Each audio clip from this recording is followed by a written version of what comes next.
नमस्कार दोस्तों, टीच गुरु में आप सभी का हार्दिक स्वागत है। दोस्तों अभी हम कर रहे थे राजस्थान भूगोल की क्लासें। ठीक है, क्लास नंबर अपनी ये आज की 17 रहने वाली है। और पीछे हम भौतिक विभाजन के अंदर चल रहे थे और भौतिक विभाजन के अंदर ये नेक्स्ट चैप्टर यानी नेक्स्ट पॉइंट है अपना पूर्व मैदानी और पठारी प्रदेश। इन दोनों पॉइंटों को हम पढ़ेंगे। और ये अपने जो राजस्थान ज्योग्राफी की पार्ट है ये नए जिलों के अनुसार है, यानी जो 50 जिले 10 संभाग बने हैं उन पर बेस पर चल रहे हैं और ट्रिक के माध्यम से। और ये क्लासें पशु परिचर सीटी, ये मत सोचना कि सीटी हो गया तो अब क्या, आगे भी तो सीटी होगा, उसमें भी काम देगी। पियोन यानी चतुर्थ श्रेणी भर्ती आने वाली है और विशेष शिक्षा और शिक्षक भर्ती जो भी आएगी उसमें बहुत ही अच्छा महत्वपूर्ण साबित होगी ये क्लासें। ठीक है, तो ध्यान रख लें, ध्यान से पढ़ लेना और अच्छे से समझ में आएगा। और नोट्स मेकिंग पैटर्न पर चल रहे हैं तो साथ साथ में आप भी नोट्स बनाते चलना। तो करते हैं अपने आज की क्लास का आगाज़। और एक बार वीडियो को लाइक एंड शेयर कर दो सभी के साथ। ठीक है, तो चलिए मैदानी भाग का विभाजन है वो पढ़ लेते हैं पहले। ठीक है, मैदानी भाग का विभाजन। तो राजस्थान ज्योग्राफी का ये पार्ट अपने मैदानी भाग का विभाजन भौतिक विभाजन के अंदर है। तो देखो सबसे पहले हम देख लेते हैं कि मैदानी भाग है वो कितने भागों में विभाजित है, यानी कितने, 4 भागों में है। मुख्य रूप से चंबल बेसिन, छप्पन basin, Banas basin, Banganga basin. क्योंकि मैदानी भाग वही होता है जहां नदियां अपना जल का बहाव ले जाती है और अपने साथ में क्या है, नई नई मिट्टियों का क्या है अपने पेटे पर यानी आसपास क्या है बिछा देती है। वही भाग क्या है, मैदानी भाग है। चंबल बेसिन, छप्पन basin, Banas basin, Banganga basin. Okay, अब है मैदानी भाग का प्रमुख विशेषताएं, यानी मैदानी भाग है उसकी प्रमुख विशेषताएं क्या है। उससे पहले हम देख लेते हैं राजस्थान में मैदानी भाग कौन सा है। अब ये अपना डायग्राम है, इसके अंदर जो ये रेड कलर में ये दिखाई दे रहा है ना, ये क्या है, मैदानी क्षेत्र है। और इसकी क्या विशेषताएं हैं वो अभी हम देख लेते हैं। तो यहाँ आप देख पा रहे हैं, ये आपनो राजस्थान के बारे में आप पढ़ने लग रहे हैं, यानी अपना राजस्थान ही तो आनी चाहिए इसके महीने।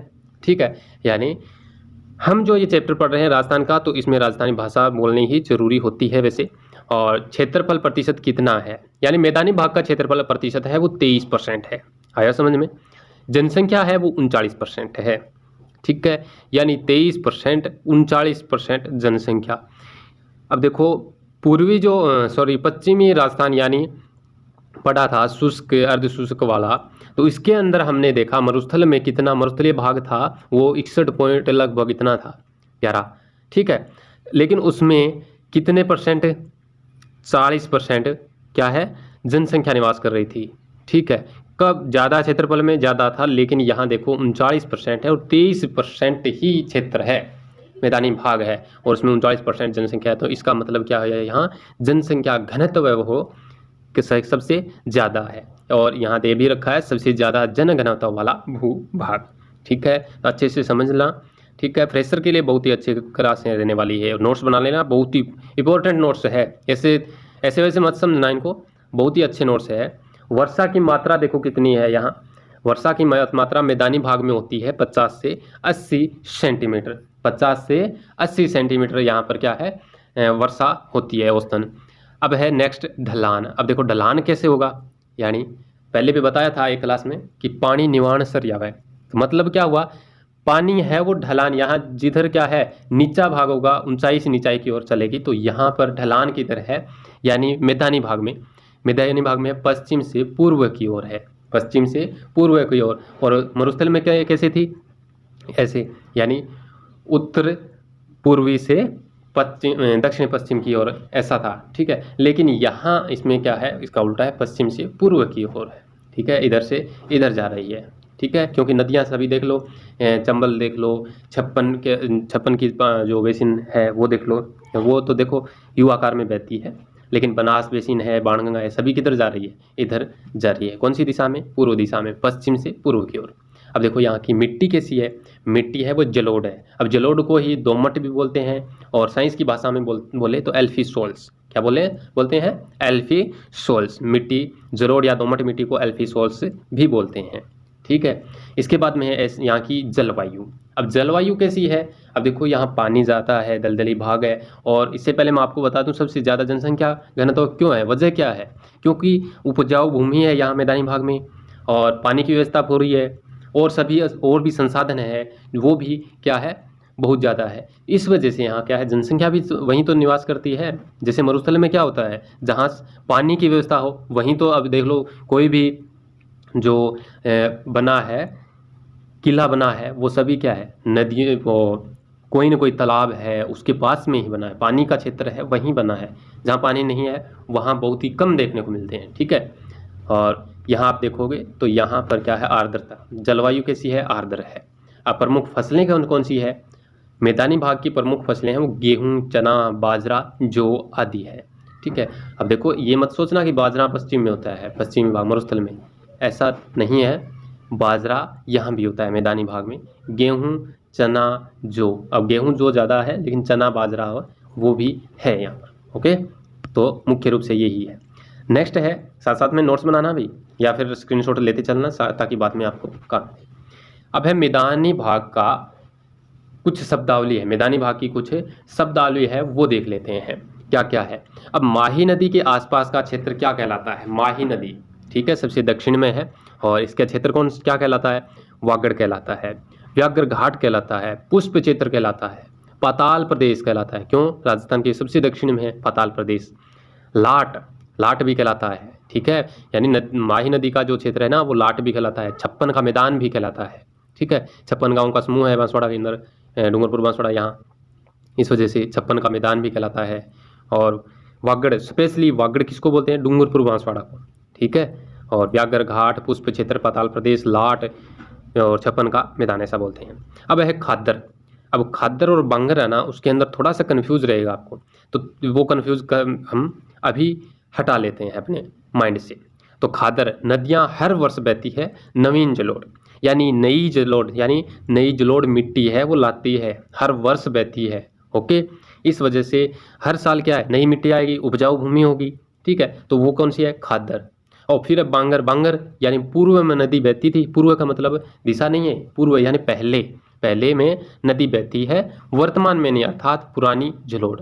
पुरानी जलोढ़ है तो वहाँ पर अगर आपने फसल बीजी है तो वो क्या है, धीरे धीरे वहाँ की मिट्टी उपजाऊ हो जाएगी, ठीक है। तो इस वजह से वो क्या कहलाती है, बांगर। तो इसमें क्या क्या है, मतलब डिफरेंस क्या है, खादर में खाद से याद रखना, क्योंकि नई मिट्टी आएगी तो वो क्या होगी, उसमें खाद होगी तो खादर, और बांगर यानी पुरानी मिट्टी होगी। अब है बीड़।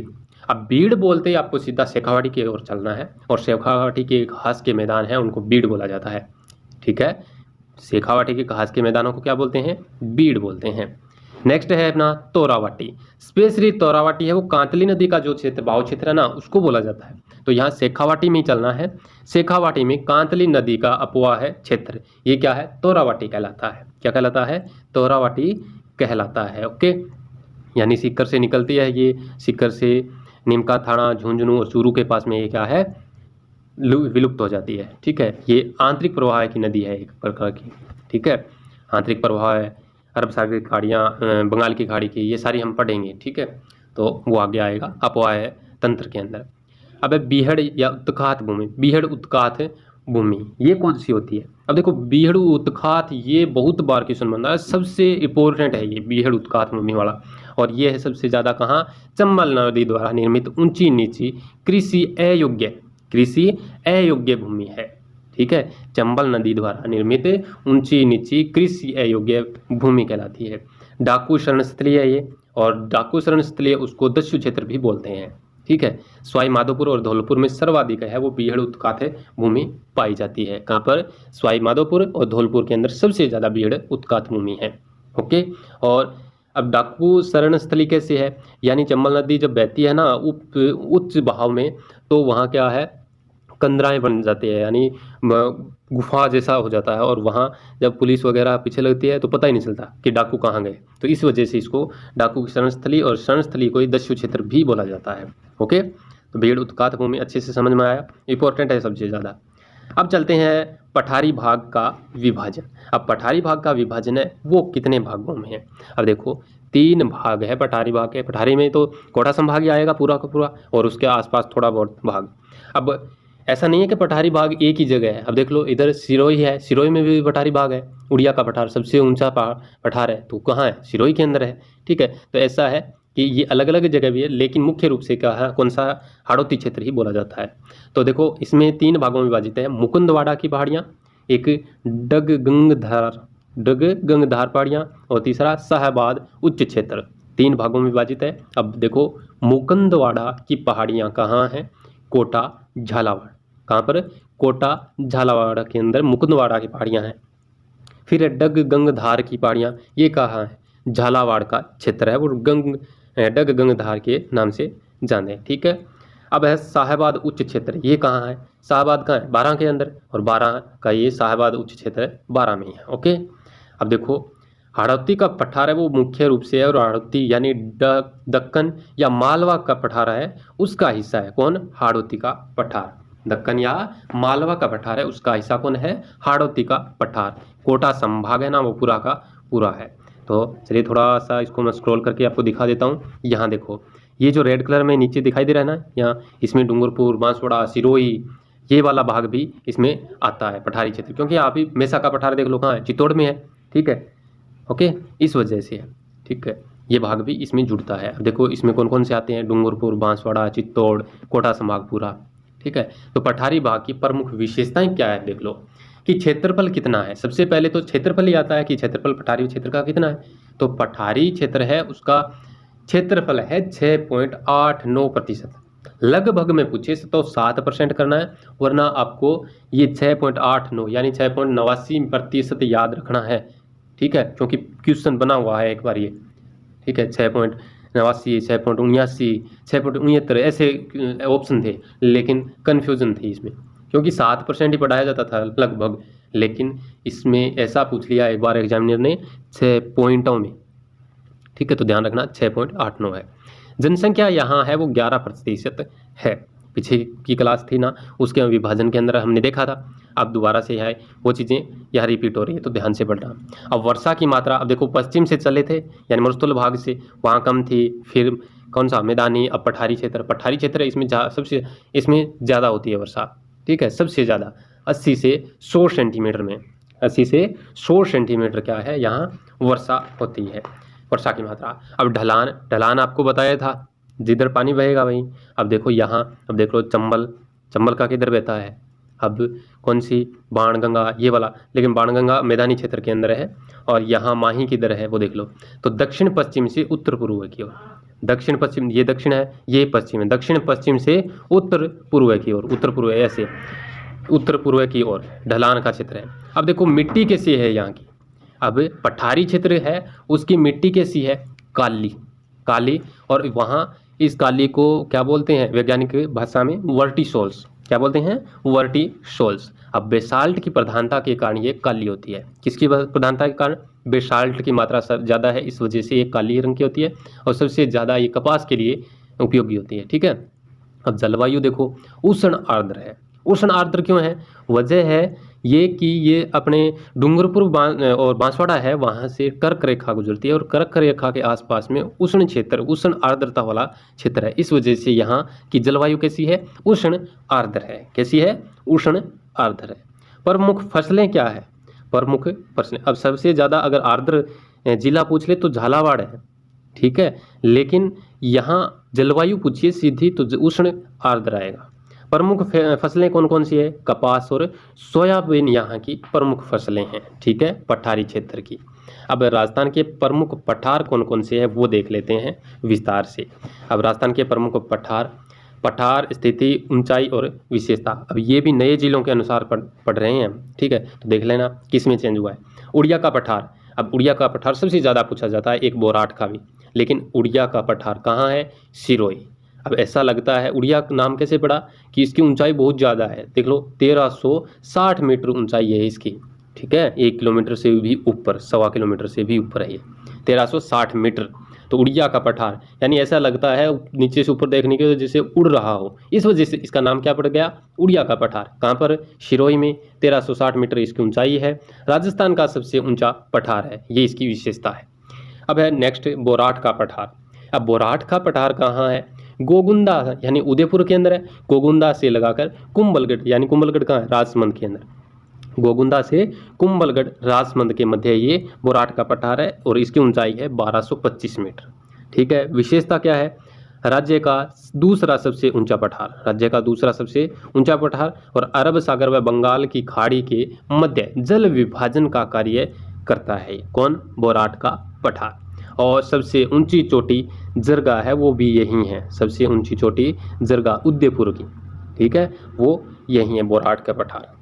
अब है नेक्स्ट आबू का पठार। अब माउंट आबू कहाँ है? सिरोही के अंदर। तो आबू का पठार कहाँ है? सिरोही में। ऊंचाई कितनी? 1200 मीटर। अब आबू के पठार की विशेषताएं क्या है? आबू पठार है वो बेथोलिक संरचना का उदाहरण है। अब बेथोलिक, कैथोलिक ऐसे बहुत सारे हैं, ये संरचनाएं के अंदर आते हैं, ठीक है, ये अलग मैटर है, लेकिन यहाँ आपने जो काम की बात है वही पढ़ेंगे हम। आबू का पठार है बेथोलिक संरचना का उदाहरण है। स्थलाकृति है वो कैसी है? स्थलाकृति की दृष्टि से इसे इंसेलबर्ग की संज्ञा दी गई है। अब इंसेलबर्ग की संज्ञा क्यों दी गई? कैसे इंसेलबर्ग कैसे होता है? अब सबसे अच्छा उदाहरण भी बताऊंगा। और इंसेलबर्ग क्या है? इंसेलबर्ग का अर्थ है यानी जो पठार है उसके ऊपर की जो मिट्टी होती है वो क्या है, हवा के साथ उड़ जाती है, हवा या पानी के साथ चली जाती है, बचता है पीछे वो ऐसे बहुत ही नुकीला भाग। कैसा? बहुत ही नुकीले क्या है, पठार बचता है। वो नुकीला पठार है वही क्या है, इंसेलबर्ग है। और सबसे अच्छा उदाहरण बताऊं तो रेफ्रिजरेटर अपना होता है यानी फ्रीजर। फ्रीजर के अंदर जो जैसे बर्फ़ जमने के बाद में अब बंद कर देते हैं तो उसमें से देखो ऊपर से नीचे की ओर ऐसे तिक्खा होता है ना, लहरदार बन जाता है, वही इंसेलबर्ग की जैसी आकृति होती है, ठीक है। तो स्थलाकृति के दृष्टि से इसे इंसेलबर्ग की संज्ञा भी दी गई है। ओके। अब है नेक्स्ट मेसा का पठार। अब मेसा का पठार कहाँ है? चित्तौड़गढ़, मेहरानगढ़ दुर्ग बना है ना। और इसका अर्थ क्या है? मेसा का अर्थ क्या है? तस्त्रीनुमा। मेसा का अर्थ क्या है? तस्त्रीनुमा। इसकी ऊंचाई है 620 मीटर। कितनी? 620 मीटर। चित्तौड़ दुर्ग इसी पठार पर है। चित्तौड़ दुर्ग कहाँ है? इसी पठार के ऊपर है। और इसके बाद में है लसाड़िया का पठार। लसाड़िया का पठार कहाँ पर है? सलूम्बर में। पहले कहाँ पढ़ते थे? यही चेंज जो हुआ है इसमें, सलूम्बर यानी पहले उदयपुर में पढ़ते थे, लेकिन उदयपुर से सलूम्बर टूट के अलग हो गया, तो इस वजह से इसमें कहाँ चला गया लसाड़िया का पठार? सलूम्बर के अंदर। और जैसमंद झील के पूर्वी भाग में, जैसमंद झील के पूर्वी भाग में ये कौन सा है? लसाड़िया का पठार है, ठीक है। ये क्वेश्चन बनने वाला है, ये जो है ना जैसमंद झील के पूर्वी भाग में। ओके। और कटा फटा फटा, सबसे ज़्यादा कटा फटा जो पठार है वो लसाड़िया का पठार है। आपने राजस्थानी भाषा में बोला तो कई बार कहते हैं कि फाटेडी लासी है जने, तो वही बात है, ठीक है। तो लसाड़िया का पठार ऐसे याद रखना, कटा फटा यानी फाटेडी लासी, कटा फटा है तो कौन सा? लसाड़िया का पठार है। ओके।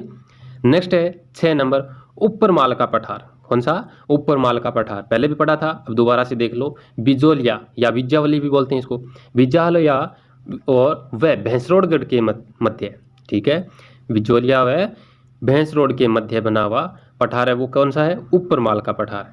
नेक्स्ट है 7 नंबर भोमट का पठार। अब देखो बोराट और यहाँ भोमट है, भोमट कहाँ है? बांसवाड़ा व डूंगरपुर के अंदर है। ओके।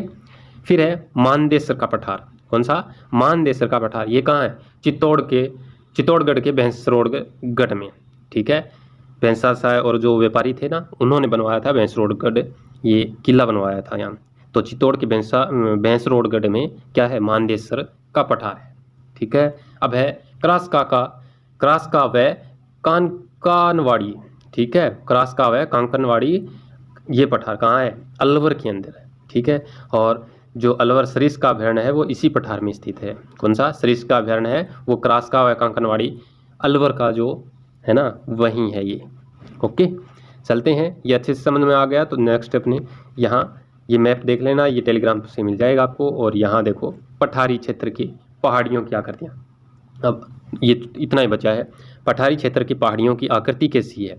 अब एक है अर्धचंद्राकार, एक है घोड़े के नाल के समान और एक है कुंडलाकार। तो पठार क्षेत्र की पहाड़ियों की आकृति ऐसी है। अर्धचंद्राकार मुकुंदवाड़ा की पहाड़, ठीक है, कहाँ पर है? कोटा बूंदी के अंदर, मुकुंदवाड़ा कोटा बूंदी, यहाँ पर कैसी है? अर्धचंद्राकार पहाड़ियाँ हैं। फिर है घोड़े की नाल के अनुसार के समान, तो ये कहाँ है? रामगढ़ 12 के अंदर। हॉर्स शू भी बोलते हैं, एक बार क्वेश्चन बना था हॉर्स शू जैसी पहाड़ियाँ कहाँ है, तो कहाँ पर है? ये रामगढ़ 12 के अंदर है। ओके, ऐसे होता है रामगढ़ वो हॉर्स शू ऐसे, ठीक है, ध्यान रखना इस प्रकार से। इसके बाद में कुंडलाकार, तो ये कुंडला से कैसे कुंडला और कैसे कोटा के आसपास, कोटा के आसपास कैसी पहाड़ियाँ हैं? कुंडलाकार है। तो ये होगी अपनी आज की क्लास कंप्लीट। और एक बार रैपिड रिवीजन थोड़ा सा कर लेते हैं क्योंकि टाइम काफ़ी ज़्यादा हो जाता है, तो देखने में कई कैंडिडेट्स की दिक्कत आती है कि वो देखते नहीं है, टाइम को देख कर क्लास को नहीं देखते हैं। तो मैदानी भाग का विभाजन चंबल बेसिन, छप्पन बेसिन, बनास बेसिन और बाणगंगा बेसिन, ये मैदानी भाग के क्षेत्र है। मैदानी भाग की प्रमुख विशेषताएं क्या है? क्षेत्रफल है 23% और जनसंख्या 39% निवास करती है। सबसे ज़्यादा जनघनत्व वाला भूभाग है क्योंकि संसाधनों की अधिक व्यवस्था होने के कारण यहाँ जनसंख्या घनत्व ज़्यादा है। वर्षा की मात्रा क्या है? 50 से 80 सेंटीमीटर। ढलान है पश्चिम से पूर्व की ओर। मिट्टी है वो जलोढ़, दोमट या एल्फी सोल्स भी बोलते हैं। जलवायु आर्द्र है। प्रमुख फसलें गेहूँ, चना, बाजरा, जौ आदि। मैदानी भाग की शब्दावली है। माही नदी के आसपास का क्षेत्र वो क्या कहलाता है? वागड़, व्याघ्र घाट, पुष्प क्षेत्र, पाताल प्रदेश, लाट या छप्पन का मैदान भी इसको बोलते हैं। खातर नदियां हर वर्ष बहती है। नवीन जलोढ़, बांगर, ये क्या है? पूर्व में नदी बहती यानी पहले नदी बहती थी और वर्तमान में नहीं, अर्थात पुरानी जलोढ़। बीड़, शेखावाटी के घास के मैदान बीड़। तोरावाटी, तोरावाटी क्या है? शेखावाटी में कांतली नदी का अपवाह क्षेत्र। फिर है बीहड़ उत्खात भूमि यानी चंबल नदी द्वारा निर्मित ऊंची नीची कृषि अयोग्य भूमि। डाकू शरणस्थली इसको बोलते हैं। दस्यु क्षेत्र सवाई माधोपुर व धौलपुर में सर्वाधिक है ये। नेक्स्ट अपने चलते हैं पठारी भाग का विभाजन। तो पठारी भाग का विभाजन 3 भागों में। मुकुंदवाड़ा की पहाड़ियाँ, ये कोटा झालावाड़ में। गंगधार की पहाड़ियाँ, ये झालावाड़ के क्षेत्र। और साहिबाद उच्च क्षेत्र है वो बारां में है। दक्कन या मालवा का पठार का हिस्सा कौन है? हाड़ौती का पठार है। और पठारी भाग की प्रमुख विशेषताएं क्या है वो देख लें। तो क्षेत्रफल है इसका 6.89%, जनसंख्या 11%, वर्षा की मात्रा 80 से 100 सेंटीमीटर, ढलान दक्षिण पश्चिम से उत्तर पूर्व की ओर। मिट्टी काली है, वर्टिसोल बेसाल्ट की प्रधानता के कारण ये काली है। जलवायु है उष्ण आर्द्र है। प्रमुख फसलें कपास और सोयाबीन है। अब राजस्थान के प्रमुख पठार, उड़िया का पठार सिरोही सबसे ऊंचा और 1360। भोराट का पठार गोगुंदा से कुंभलगढ़ 1225 मीटर और राज्य का दूसरा सबसे ऊंचा पठार अरब सागर व बंगाल की खाड़ी के मध्य जल विभाजन का कार्य और सबसे ऊंची चोटी जरगा यही है। आबू का पठार सिरोही 1200 मीटर। आबू पठार बैथोलिक संरचना का उदाहरण है और स्थलाकृति की दृष्टि से इनसेल पर की संज्ञा दी गई है। ओके, नेक्स्ट है मेसा का पठार, क्या है? अर्थी इसका तस्तरीनुमा है, चित्तौड़गढ़ के अंदर है और 620 मीटर ऊंचाई है। चित्तौड़ दुर्ग इसी पर बना है। और इसके बाद में लसाड़िया का पठार सलोमगढ़ के अंदर जैसमंद झील के पूर्वी भागों में सबसे ज़्यादा पठार है। ऊपरमाल का पठार बिचौलिया व भैंसरोडगढ़ है उसके मध्य है। 7वां है भोमट का पठार, ये बांसवाड़ा डूंगरपुर में है। मानदेसर का पठार ये चित्तौड़ के भैंसरोडगढ़ के अंदर है। क्रास्का व कंकनवाड़ी जो है वो अलवर के अंदर है। सरिस्का अभ्यारण्य इसी 6 पठार के में स्थित है। ओके, अब है पठारी क्षेत्र की पहाड़ियों का आकृतियाँ कैसी है? अर्धचंद्राकार की मुकुंदवाड़ा कोटाबूंदी में, घोड़े के नाल के समान यानी हॉर्सशू की आकृति रामगढ़ बारा, कुंडलाकार कोटा के आसपास। ओके, ये होगी अपना रैपिड रिवीजन। तो क्लास को जरूर देख लेना पूरी। मिलेंगे नेक्स्ट क्लास के अंदर, तब तक के लिए धन्यवाद।